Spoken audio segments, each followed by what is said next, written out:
Ouvriers de la foi, bonjour. Dans cet épisode, nous allons parler du métier de scribe. Et nous allons commencer par une lecture dans l'Évangile selon Jean, au premier chapitre. Évangile selon Jean, chapitre 1, verset 1. Au commencement était la parole, et la parole était auprès de Dieu, et la parole était Dieu. Elle était au commencement auprès de Dieu. Toutes choses furent faites par elle, et sans elle, pas une seule chose ne fut faite de ce qui a été fait. Verset 14. Et la parole devint chair, et habita au milieu de nous, et nous vîmes sa gloire, une gloire comme d'un Fils unique de la part du Père, pleine de grâce et de vérité. Passons au chapitre 5. Chapitre 5 et au verset 39. Le Seigneur Jésus parle aux Juifs. Il leur dit « Sondez les Écritures » ou autrement dit « Vous sondez les Écritures, car vous estimez avoir en elles la vie éternelle, et ce sont elles qui rendent témoignage de moi. Et vous ne voulez pas venir à moi pour avoir la vie. Vous ne voulez pas venir à moi pour avoir la vie. » Le travail de scribe consistait à recopier les textes, mot à mot, avec exactitude, sans faire de faute, sans faire de rature, avec le plus grand soin. Et les scribes que nous rencontrons dans les évangiles recopiaient les textes de l'Ancien Testament, afin de maintenir le texte intact et de le communiquer en écrivant de nouveaux rouleaux aux générations qui suivent. Et nous comprenons en lisant les évangiles qu'il est possible, comme ces scribes, d'avoir une connaissance détaillée de ce que Dieu avait dit, et pourtant de ne pas comprendre que le Seigneur Jésus est véritablement le Messie annoncé dans l'Ancien Testament et envoyé de Dieu. Il est donc possible d'avoir une connaissance du texte biblique sans véritablement comprendre la pensée de Dieu. En effet, afin de comprendre la pensée de Dieu, il faut toujours mettre le Seigneur Jésus au centre. Le Seigneur Jésus, dans l'Évangile, est appelé la clé de la connaissance. Et si nous n'avons pas le Seigneur Jésus dans le cœur, nous risquons de passer à côté de l'essentiel. Et pire encore, nous risquons de faire beaucoup de mal au nom de Dieu et au nom des Écritures. C'était donc le cas de ces scribes dans les Évangiles. Ces scribes, eh bien, ils essayaient d'attraper le Seigneur Jésus afin de le faire mourir. Ils attribuaient les miracles que le Seigneur Jésus faisait à Béelzébul, le diable. Ils accusaient le Seigneur Jésus avec véhémence, avec violence, devant le tribunal afin de le mettre à mort.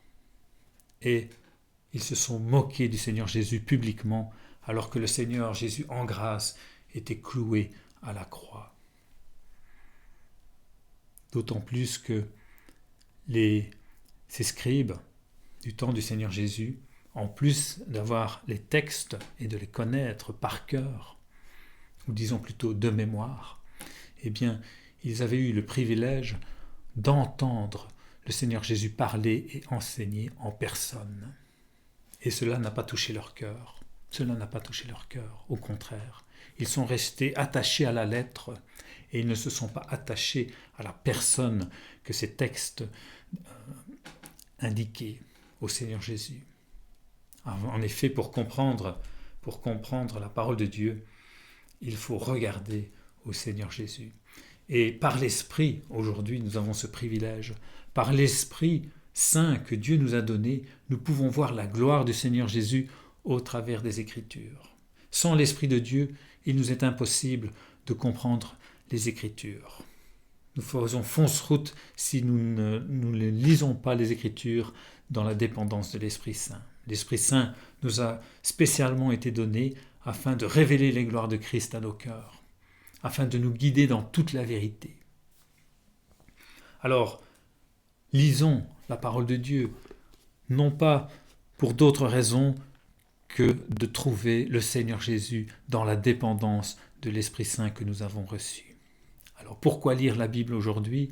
Je vais simplement mentionner 3 aspects. 1, pour trouver le Seigneur Jésus. 2, pour grandir dans la connaissance de la personne du Seigneur Jésus. 3. Afin de savoir quel chemin nous devons emprunter à la suite du Seigneur Jésus dans ce monde.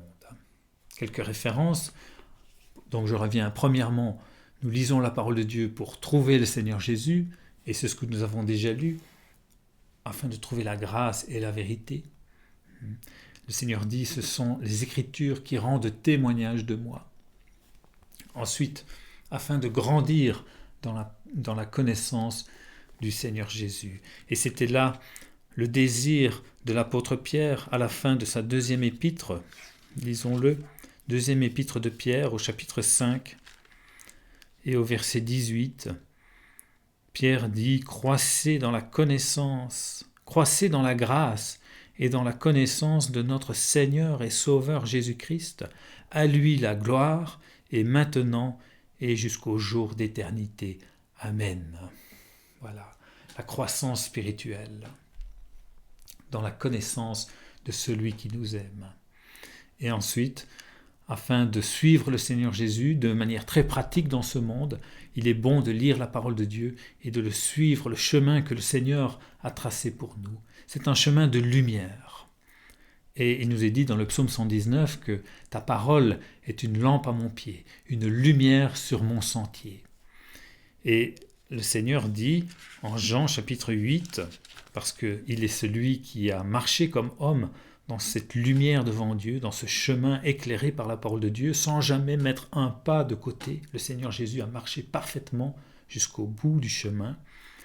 Et nous lirons en Jean chapitre 8 que le Seigneur dit qu'il est lui-même la lumière. Jean chapitre 8, verset 12. Il nous dit « Moi, je suis la lumière du monde.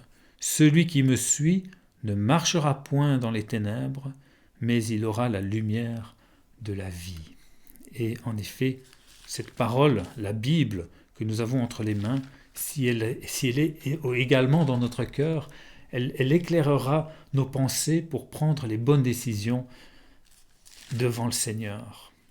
Et pour conclure, nous lirons encore un passage dans la deuxième épître à Timothée.